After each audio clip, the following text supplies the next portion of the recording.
সমাজতত্ত্ব কি? সমাজতত্ত্ব হলো সমাজবিজ্ঞানের এমন একটি শাখা যেটা সমাজ, সামাজিক সম্পর্ক, সামাজিক প্রতিষ্ঠান, সামাজিক আচরণ এবং সামাজিক পরিবর্তনের অধ্যয়ন করে। এটি মানুষের মধ্যে পারস্পরিক সম্পর্ক, সমাজে গঠিত বিভিন্ন নিয়মকানুন, সংস্কৃতি, শ্রেণী, ধর্ম, জাতি, পরিবার, শিক্ষা প্রভৃতি বিষয় নিয়ে বিশ্লেষণ করে।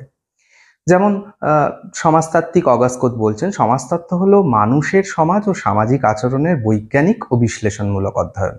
এমিল দুর্কহাইম আবার বলছেন যে সমাজতত্ত্ব হলো প্রতিষ্ঠানের বিজ্ঞান।